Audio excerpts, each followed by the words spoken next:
It was my 22nd birthday, and I was standing on the steps of City Hall, stood up by my 3 fiancées. My phone screen lit up with a notification, an Instagram story posted by the 3 of them. They were clustered around Liam Caldwell's hospital bed, making a heart shape with their hands. A lifesaver is far more important than a fiancé. Julian will understand. They had replied in the comment section.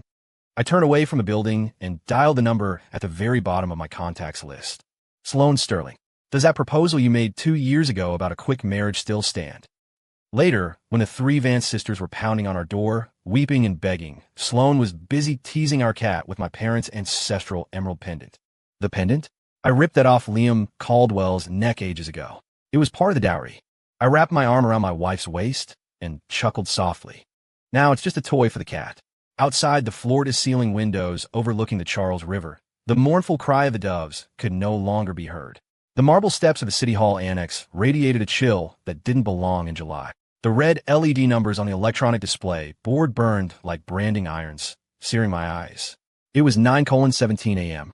47 minutes had passed since our scheduled appointment to sign the marriage license with the Vance sisters.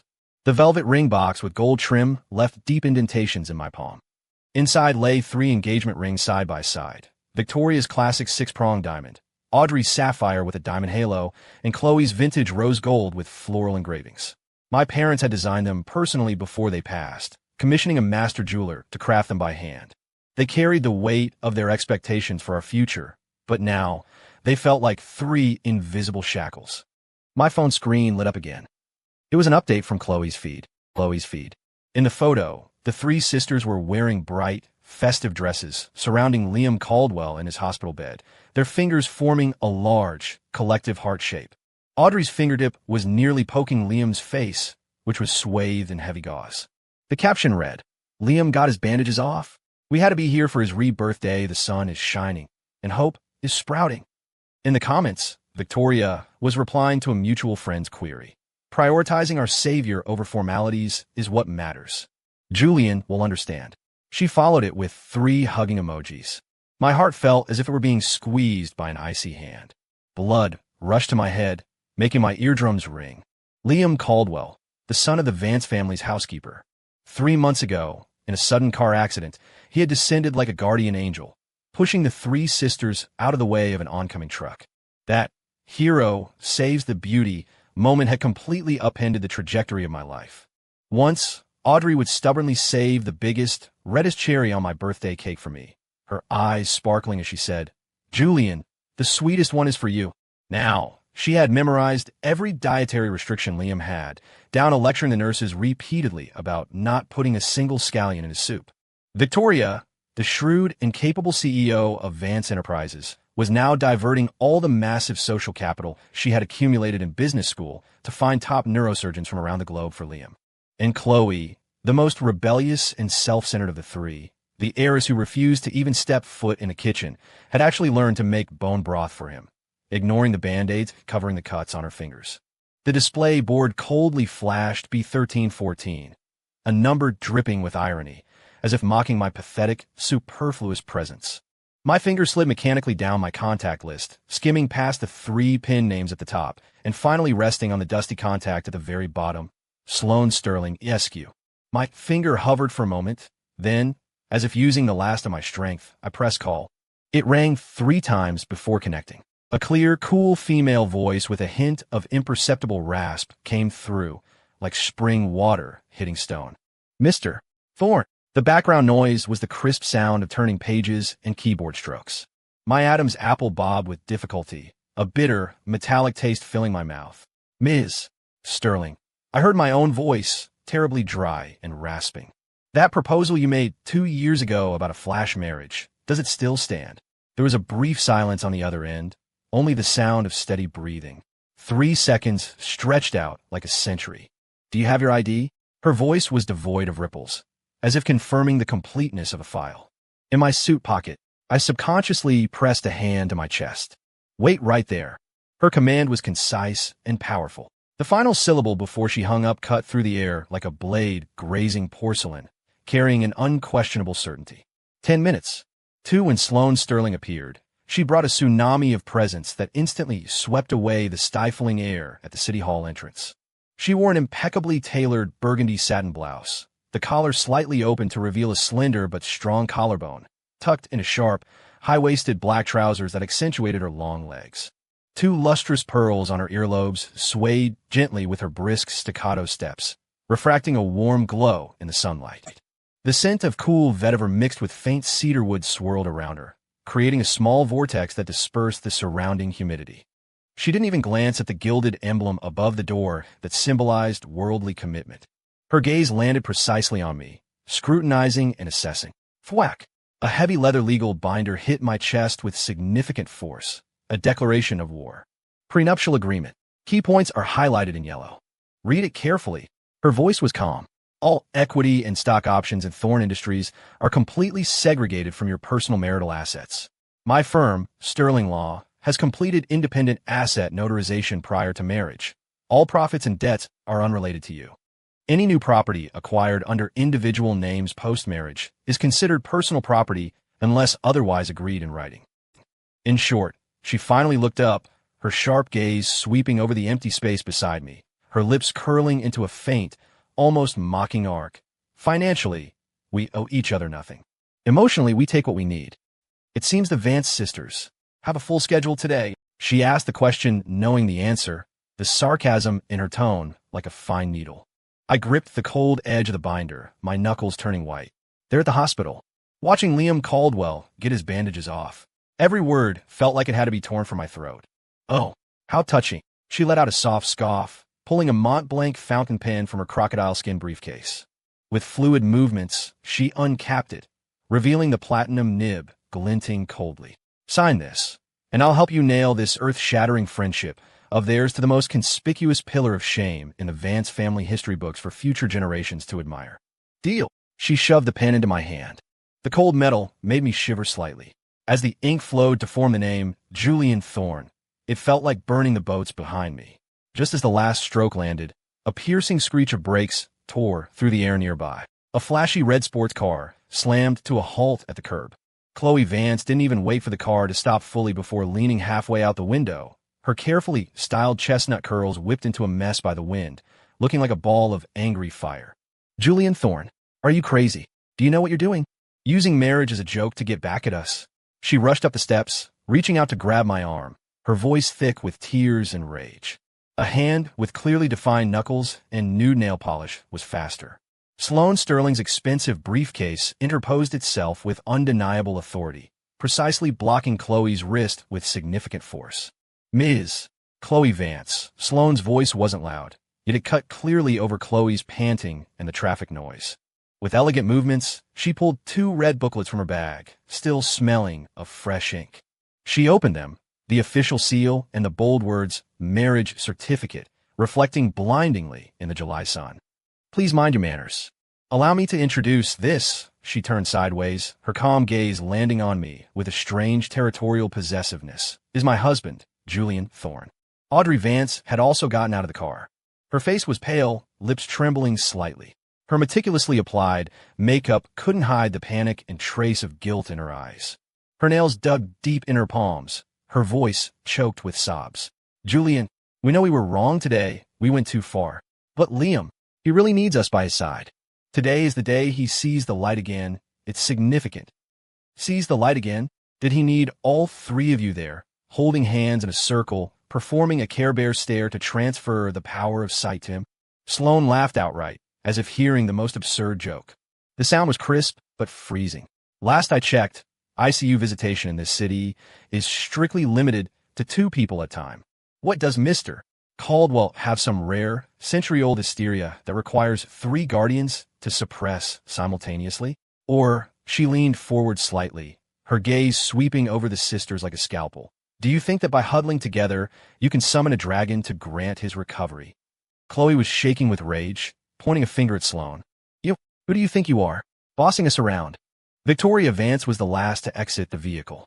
Her face was dark enough to drip water, and even her tailored cream power suit couldn't suppress the low pressure radiating from her. She didn't look at Sloane. Her cold gaze was pinned directly on my face. Julian, have you made enough of a scene?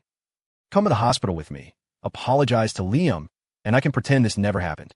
Otherwise, The threat was unspoken but clear. Snap! Sloane closed the marriage certificate. The sharp sound was like a slap in the face, cutting off Victoria's words. She tucked the booklet neatly back in her clutch, her movements practiced. Otherwise what? CEO Vance. She met Victoria's gaze without backing down an inch. Let me remind you, we live in a society governed by law. Coercing someone's marital freedom and interfering with a legal marital relationship, in serious cases, that can result in up to 3 years in prison. Would you like me to issue a detailed legal opinion for you? Free consultation, for the sake of you being my husband's former fiancé's family. She enunciated the word former with crystal clarity. The air seemed to freeze. The three Vance sisters wore varying expressions of shock, anger, and humiliation. Sloane ignored them, reaching out to naturally link her arm through mine, her grip firm. Mr. Thorne, standing here in the wind, watching a drama, isn't a good omen for newlyweds. Let's go home. She pulled me, still somewhat dazed, down the steps toward her black Bentley Bentayga parked at the curb.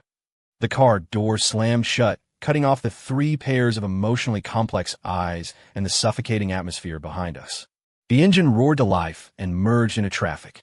The piercing red numbers of the City Hall display board shrank in the rearview mirror until they vanished completely. The car drove into an exclusive, quiet villa district by the river. Finally, it stopped in front of the magnificent Vance estate, a place that held too many of my memories and brought endless bitterness. But our destination was the guest house next door, a slightly smaller, modern minimalist structure known as the West Wing. My heart jolted. The West Wing? When the Vance family faced a financial crisis years ago and had to auction off parts of the ancestral estate, the West Wing was bought by a mysterious buyer at a premium. It had been the talk of the circle. Sloane opened the smart lock with her fingerprint and passcode without batting an eye. Behind us, the heavy black iron gates of the main Vance estate slammed shut with a bang, as if venting the owner's furious rage. In the courtyard, a 100-year-old Buddhist pine stood tall and lush, casting a large, cooling shadow. Sunlight filtered through the dense needles, dappling the ground. The environment was secluded and elegant, a sharp contrast to my chaotic state of mind. Sloane kicked off her Manolo Blahnik heels, stepping onto the cool cobblestone path with bare, pale feet, completely unbothered. She casually slid the dazzling diamond ring she had worn at City Hall off her ring finger. Without looking, she tossed it into the koi pond under the pine tree. The calm water rippled, startling a school of fat koi into scattering. Remember to fish that out after the performance. She glanced back at me, her tone as light as if discussing the weather. High-grade moissanite, $300 for the pair. The plating will fade if it soaks too long. She seemed to have seen right through the complicated flash of emotion I felt looking at the ring. I looked at her, the question in my heart finally bursting out. How did you buy the West Wing? When? This was no coincidence. She walked to the wrought-tan swing in the center of the courtyard and sat down, swaying gently. Sunlight danced on her burgundy shirt. I bought it the day you were kicked out by the Vances. Her voice was calm, yet it dropped a boulder into my heart. To be precise, it was when the Vance family used the custody excuse to mortgage the Thorne ancestral home, which is now the main part of the Vance estate, to the bank to cash out $3 million for Liam Caldwell's astronomical medical bills. The court auctioned the West Wing's separated deed, and I picked it up. What did Mr. Thorne forget? She looked up, her sharp gaze fixing on me, holding a trace of imperceptible pity and anger. Memory tore open like a rusted blunt knife. The buried pain surged out. My parents' only personal effect left after the plane crash. That jade double Pisces pendant, exquisite water, master carving. Victoria had held it then, speaking earnestly. Julian, next week's charity auction is very high profile. The Vance family needs an heirloom piece to anchor our reputation. This pendant was your parents' beloved item. It's significant. Lend it to me for a few days. I'll return it right after the auction. I was drowning in grief and the complexity of the upcoming union with the Vances. I had no defenses against her. 3 months later, when I went to the hospital to visit Liam, I saw that pendant clearly through the open collar of his hospital gown. The emerald green fish eyes were pressed tightly against his pale, protruding collarbone. The anger and betrayal I felt in that moment nearly drowned me. But against the sisters' claims that Liam needs it for good luck, and this is the Vance family's repayment for his life-saving grace, my question seemed so pale and weak. The pendant became a poisoned thorn in my heart, and Liam's trophy of victory. Sloane suddenly stood up and walked over to me. She was half a head shorter than me, yet her presence was overwhelming. She extended cold fingertips, callous from flipping through case files, and forcefully grabbed my chin, forcing me to look down. Her gaze landed on the corner of my eye, where a hint of moisture had gathered. She applied pressure with her thumb, roughly but tenderly wiping away the wet streak. "It's too early to cry, Mr. Thorne." Her voice lowered, and deep in those eyes that were always calm and sharp, a dark, obsidian light solidified, with a flame dancing in the depths. "Save your tears." When I ripped that pendant off that surname Caldwell's neck and hang it on our cat's tail as a cheap toy. Then she leaned in, her warm breath brushing my ear, her voice carrying a demonic seduction. "You can consider crying tears of joy." For Sloane kept her word. 3 days later, a top-quality ragdoll cat with eyes like the starry sea was airdropped into the West Wing. We named him Cash. He became Sloane's new favorite and a part of her plan. When Liam Caldwell appeared at the West Wing gate in the imported electric wheelchair Chloe had custom-ordered for him, he saw a sight that made his blood boil. The jade double Pisces pendant, which he treasured as a symbol of his successful infiltration into the Vance inner circle. A symbol that he had surpassed Julian Thorne, was now tied with a thin red string, dangling from the fluffy tail tip of a snow-white, elegant ragdoll cat. Sunlight filtered through the pine branches, and the pendant swayed lazily with the cat's tail, refracting a warm but mocking green light. Cash seemed to find this new toy amusing, occasionally reaching back to bat at it, letting out spoiled meows. Liam's face instantly turned red, the veins in his neck bulging. His bare neck, where the pendant should have been, stiffened as if choked by an invisible hand. "Julian, brother." His voice trembled with suppressed rage and a hint of panic. "Victoria. Sister Victoria asked me to pick up the pendant. That's your parents' relic. How can you desecrate it like this?" He tried to invoke Victoria's name. Sloane was squatting, scratching Cash's chin with a hand adorned by a Tiffany T-Series bracelet. She didn't even look up, letting out a faint sneer.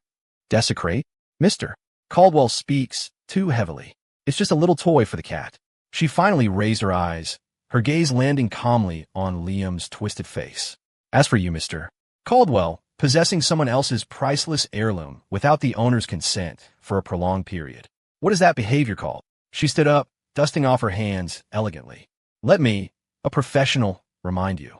According to the Penal Code, illegally taking possession of another's lost or entrusted property, involving a large amount, and refusing to return it constitutes the crime of embezzlement. And yours? The value is exceptionally large. The circumstances exceptionally serious. The sentencing." She dragged out the tone, admiring Liam's worsening complexion. "The Vance family gave it to me. Victoria gave it to me with her own hands. How is that a legal possession?" Liam argued excitedly, gripping the armrests. "Being generous with my husband's ancestral property?" Sloane looked like she had heard the world's biggest joke. Suddenly, she reached out and yanked the red string tight. Cash, startled, let out a sharp yowl and scrambled up the tall pine tree. The pendant swung high and then dropped, dangling dangerously before Liam's eyes. The three Vance sisters have water in their brains, their logic cemented by so-called gratitude, their moral baseline sliding. "I get that." Sloane's voice turned cold, each word dropping like an ice bead. But the law didn't flood its brain along with them. Possession is possession. Illegal is illegal. Stolen goods never become legitimate property. Liam was thoroughly provoked, his string of reason snapping. He slammed the joystick on his wheelchair. The expensive machine let out a low-drive noise, like an out-of-control beast, and lunged straight at Sloane. A flash of malice and madness crossed his eyes. It happened too fast.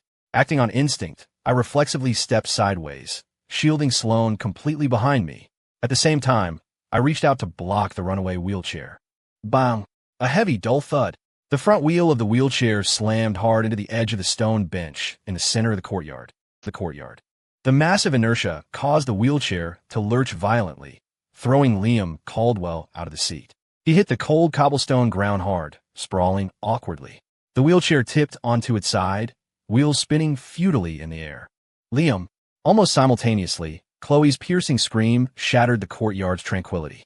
She rushed in from the moon gate like a gust of wind, her perfectly styled hair flying wild. She threw herself down beside Liam, fumbling to help him up, tears instantly streaming down her face. She looked at me with disbelief and venom. "Julian Thorne, you pushed him. How could you be so cruel? He just started getting better." She looked as if her heart was breaking, as if Liam were her entire world, a sacrificial ritual of emotion. Audrey followed close behind.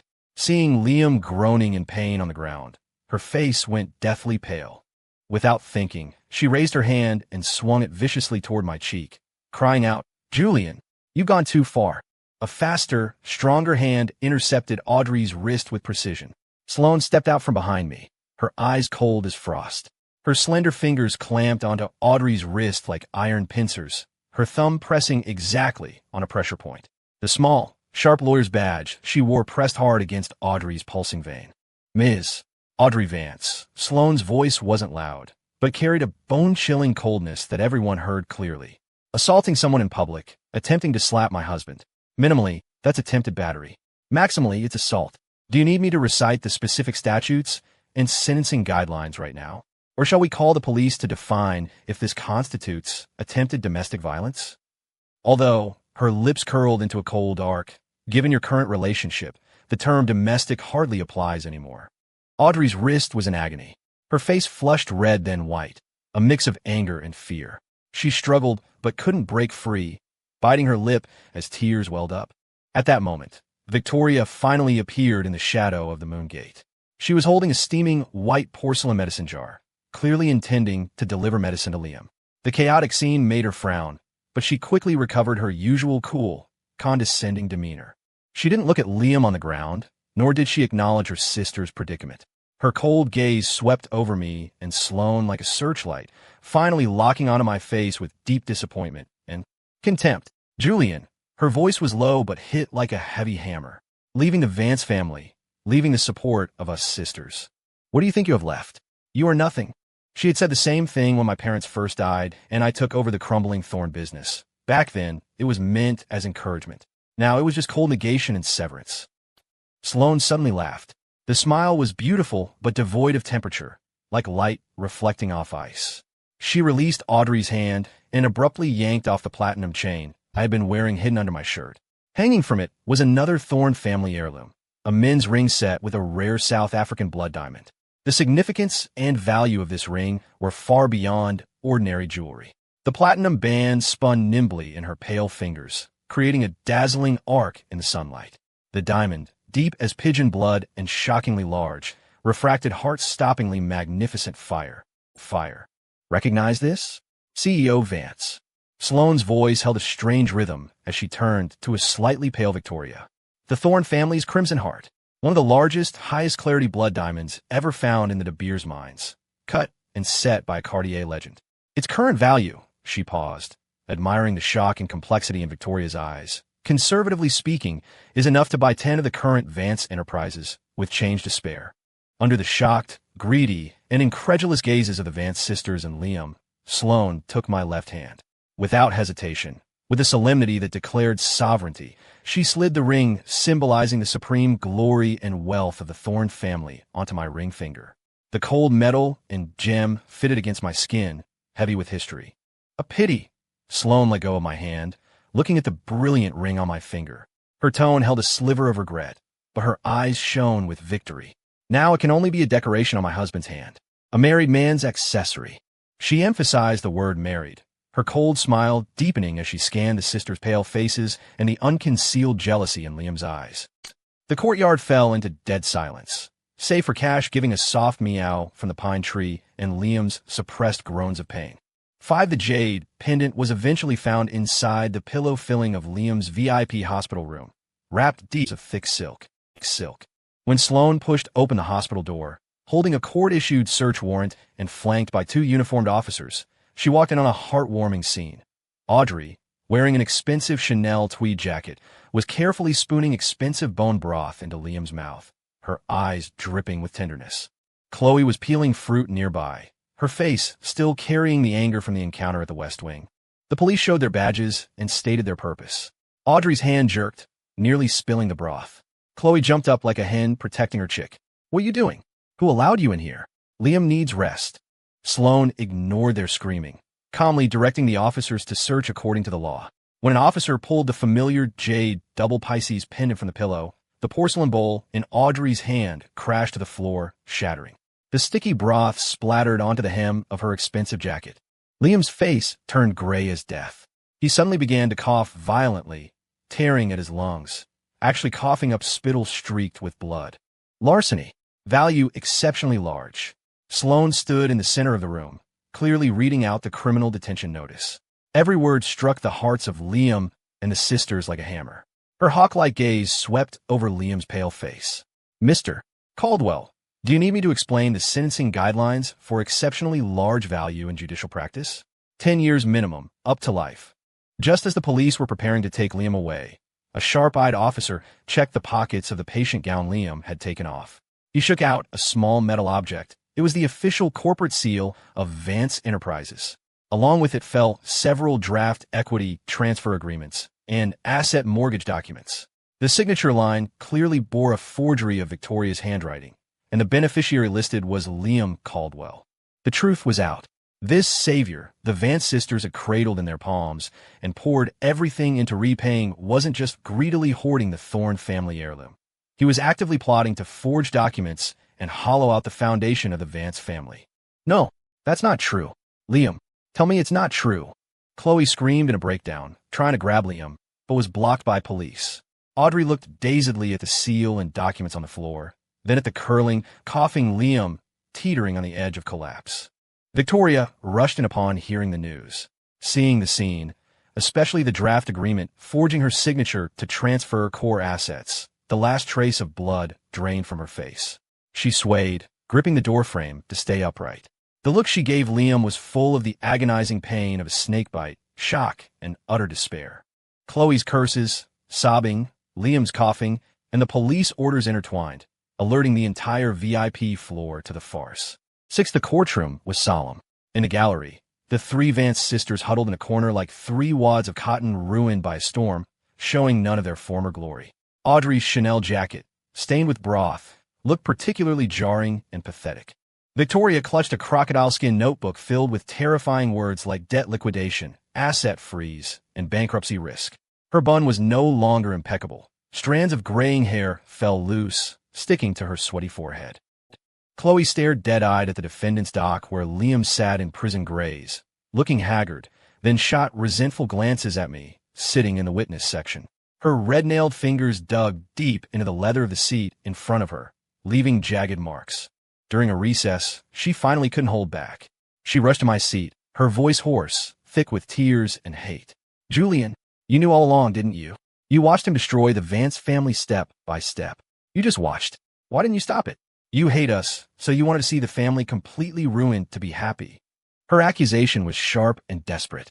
I slowly turned my head, my gaze calmly meeting her red, bloodshot eyes. With a slight movement of my wrist, the crimson heart diamond ring on my finger refracted a cold, luxurious stream of light under the courtroom lamps. Inside the band, the laser engraving Sloane flashed by.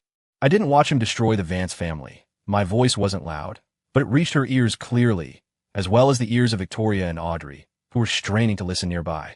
You did. You personally warmed that greedy against your chests, feeding him with the flesh and blood of the Vance family. He was strong enough to turn around and swallow you whole. Every word was a needle dipped in ice, piercing into their already riddled hearts. The final gavel fell. The judge's voice echoed through the courtroom, cold and just, sentencing Liam Caldwell to 12 years in prison for larceny, exceptionally large value, forgery of corporate seals, and contract fraud. In the gallery, the suppressed, desperate sobbing of the Vance sisters wove a dense net over their heads, announcing the complete end of an era. As we left the court, Victoria, walking on unsteady legs, caught up to Sloane and me. Her once sharp eyes were now bloodshot, filled only with exhaustion and a final, struggling plea. Julian, her voice was dry and raspy, carrying an unprecedented low posture. The West Wing, that house, could you lend it to us, sisters, temporarily, just for shelter? Or name a price. The main Vance estate had long been seized by the bank. They truly had nowhere to go. Sloane stopped and turned around. She didn't speak. She simply took her phone from her Birkin bag with composed movements, unlocked it, pulled up an interface, and calmly held the screen before Victoria's eyes. It was a successful bank transfer record. The string of zeros in the amount column was enough to make anyone gasp. The recipient was the largest creditor bank of the Vance Group. Ms. Vance, Sloane's voice had no fluctuation, stating an objective fact. 3 minutes ago, on behalf of my husband, Mr. Julian Thorne, I settled the final and most critical outstanding debt and interest of the Vance Group. The bank's foreclosure procedure on the main estate will terminate immediately. Back and pack. She put away the phone, looking at Victoria's instantly widened eyes filled with shock and disbelief, and the equally stunned expressions of Audrey and Chloe. She continued in her lawyer-specific, clear, and ruthless tone. As for whether you stay or go, that is your freedom. However, based on humanitarianism and the last bit of nostalgia my husband has, I personally suggest you take whatever remaining family assets haven't been squandered by Liam Caldwell, leave this place, find a warm small town in the South, and restart our lives. She paused, her gaze sweeping over Liam's hunched back as the bailiffs led him away in the distance. Her lips curled into a faint arc that chilled the sisters to the bone. Of course, if you're deeply devoted to him and willing to wait 12 years, or take him south to restart together, that is also your freedom. I wish you, she nodded slightly, her tone flat, a safe journey. With that, she didn't spare them another glance. She took my arm, and with firm steps, her heels clicking on the marble, walked out of the courthouse that had buried too many unbearable memories. The crisp, decisive sound was like the final toll of the funeral bell for the Vance era. 7 The Charles River unfurled outside the massive floor-to-ceiling window, the setting sun dyeing the rippling water into fragments of gold, flowing slowly. The early autumn breeze carried a crisp chill, blowing through the carefully designed courtyard corridor and rustling the sheer curtains. Sloane was barefoot, curled up lazily on the thick, soft white wool rug in the center of the living room.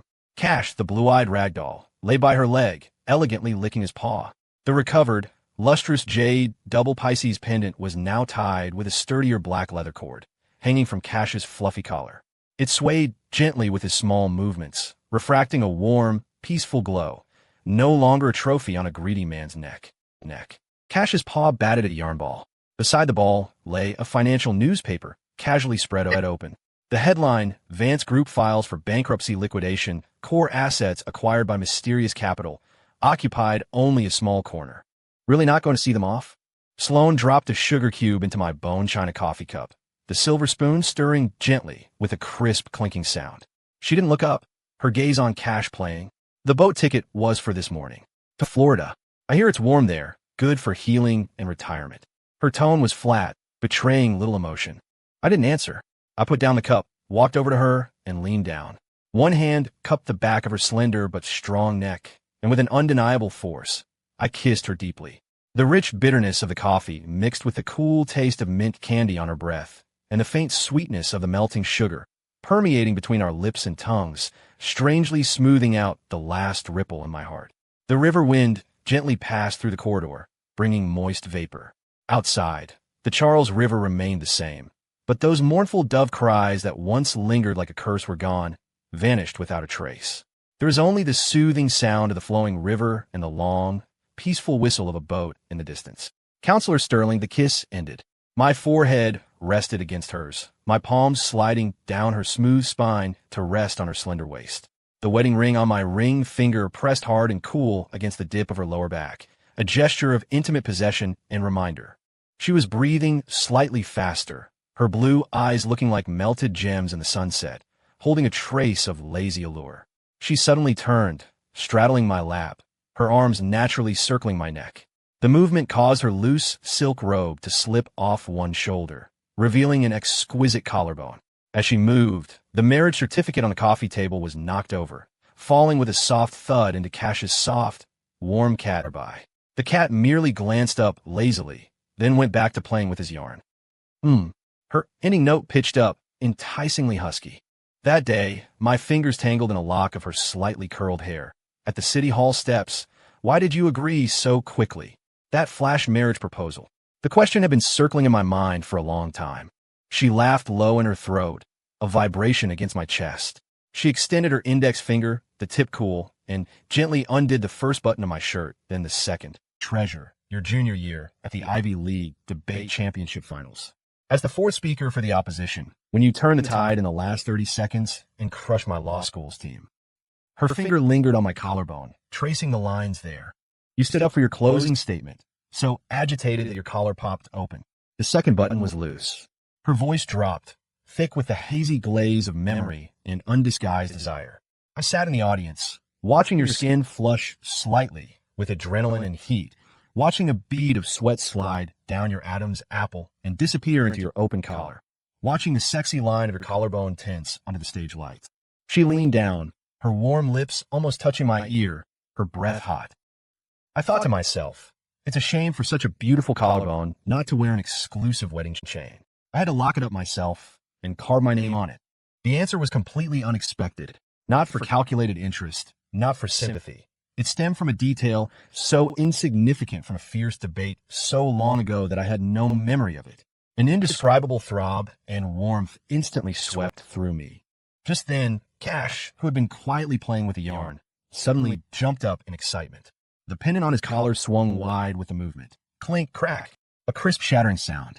The jade double Pisces pendant, having weathered so much, slid off the collar and fell straight onto the hard marble floor, instantly snapping in two. Startled by the sudden noise, Cash yowled and scrambled up onto the windowsill. His panicked movement knocked over an unopened express envelope on the side table, sent by Chloe a few days ago. The envelope hit the floor, spilling its contents. The river breeze caught a sheet of letter paper, drifting it to our feet. The final line was clearly visible. Going in circles, tasting the bitter fruit. We finally understand. The doves on the river didn't disappear. They just flew south to warmer weather. And we, too, have reached the time to leave. Yulan, I'm sorry. And thank you for your final mercy. Wish you and Miss sterling happiness. Sloane looked at the shattered jade on the floor, then at the line of text. There was no regret on her face. Instead, she looked relieved. She bent down, picking up half of the broken jade that still held a warm green hue, and pressed it into my palm. The broken edge was sharp, but no longer cold. It's for the best, she said softly, her tone carrying the release of dust settling. Some things need to break so we can heal.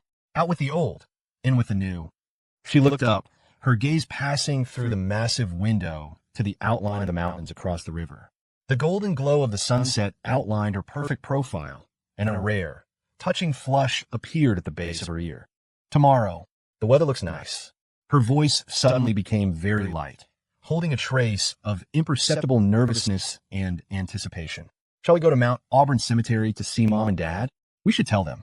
She paused, taking my hand and placing it gently over her still flat abdomen. Under my palm, I felt the warmth of life and a strange connection.